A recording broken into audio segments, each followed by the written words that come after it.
علامہ خادم حسین رضوی صاحب دامت برکاتہ العالیہ مرکزی امیر تحریک لبیک پاکستان اور نائب امیر تحریک لبیک پاکستان آل نبی اولاد علی حضور قبلہ پیر سید ظہیر حسن شاہ صاحب بخاری دامت برکاتہ العالیہ، یہ دونوں اسیران ناموس رسالت آپ کے سامنے ہے۔ میرے جیسے بزدل بھی آج اگر سینہ تان کے کہیں حضور کی عزت کی بات کرتے ہیں تو ان کی نگرانی کی برکتوں سے میرے جیسے چھوٹے دل والے لوگ بھی جلسوں میں جا کے سینہ تان کے سرکار کی بات کرتے ہیں تو ان جیسے شیر دل نبی علیہ السلام کے غلاموں کی وجہ سے کرتے ہیں، جنہوں نے کہا ہر چیز گوارا ہو سکتی ہے پر نبی علیہ السلام کی ناموس پہ سودے بازی گوارا نہیں ہو سکتی۔ اور آج میرا کارکن اس لیے میرا بھائی، میرے یہ دوست، میرے بزرگ اس لیے یہاں پہ کھڑے ہیں اور یہ پیغام دے رہے ہیں ہمارا جینا بھی حضور کے لیے، ہمارا مرنا بھی گزر گیا پیارے، یہ گزر ہی جاتا ہے۔ استاد فرما چکے کئی بیانات میں کہ وقت کی یہ خوبی ہے، یہ جیسا بھی گزر گیا۔ بہرحال ہم امید کرتے ہیں کہ آنے والا وقت نبی علیہ السلام کے دین کے لیے بہتر سے بہتر ہوگا، پاکستان کے لیے بہتر سے بہتر ہوگا، اسلام مصطفیٰ کے راستے ہموار کرنے کے لیے بہتر سے بہتر ہوگا انشاءاللہ۔ اور بغیر کسی تردد کے، بغیر کسی خوف کے ہم اعلانیہ طور پہ کہہ رہے ہیں ہمیں کسی سے حب الوطنی کے درس لینے کی ضرورت نہیں ہے، یہ ہماری خوبی میں شامل ہے۔ اس سے بڑی کیا حب الوطنی ہو سکتی ہے کہ ہم نے لاکھوں کروڑوں کے اپنے مالوں کا نقصان کیا۔ تم تخمینہ تو لگاؤ 40,000 لوگوں کو گرفتار کر کے کتنا نقصان ہوا، اس کے باوجود کسی ایک نے مجال گلا کیا اور سب یہ کہتے ہیں حضور ہمارا سر بھی آپ کے لیے ہے۔ تاجدار ختم نبوت، اسی وجہ سے پریشان ہے کفر کہ جناب کل تک تو ہم جس کو چاہتے تھے اس کو انگلیوں پہ نچا دیتے تھے، آج یہ کیسی قوم نکل آئی ہے۔ کل تک تو ہم انہیں کہتے تھے بقول اقبال کہ میں نے امیر سپاہ سبحان اللہ تیری سپاہ دیکھی ہے، میں نے امیر سپاہ تیری سپاہ دیکھی ہے، کوئی ہو کی شمشیر سے خالی ہے جن کی نیوں میں کل اللہ کی شمشیر سے خالی تھی، آج کیا ہوا خیبر سے کراچی تک اسی قوم کی آواز پیدا ہو گئی۔ پاکستان کا مطلب کیا؟ خود شمشیر بن گئے کہ یہ راز کسی کو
یہ لوگ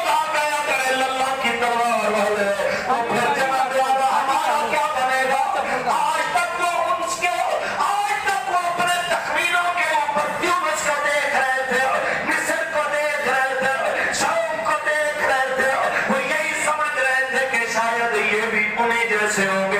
لیکن انہیں پتہ نہیں تھا یہ تو فیض آباد والے ہیں۔ پھر بھی کہتے ہیں تاجدار ختم نبوت، تاجدار ختم نبوت، سب فنا ہو جائیں گے، کافی ولیکن حشر تک نعت حضرت کا زبانوں پر سخن بس رسول اللہ کا دین حسن۔ زبردستی لکھوانے سے تو کسی کے دل سے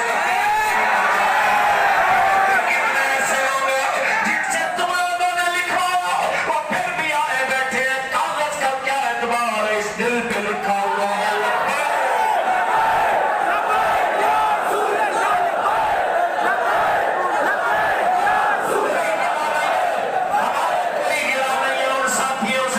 جن کو زبردستی بندوق کی نوک پہ ہم سے الگ کیا گیا، ہم ان ساتھیوں کو کہنا چاہتے ہیں، جوانوں کو کہنا چاہتے ہیں، بچوں تم کل بھی ہمارے بھائی تھے، آج بھی ہمارے بھائی ہو، بس اتنی بات ہے جب تک جینا ہے یہی کہتے رہنا ہے، تاجدار ختم نبوت، تاجدار ختم نبوت۔ باقی یہاں پہ جتنے اسیرہ میں ناموس رسالت ہے، میں فردن کسی کا نام نہیں لے سکوں گا، میں اپنے امیر، اپنے مرشد، اپنے استاد گرامی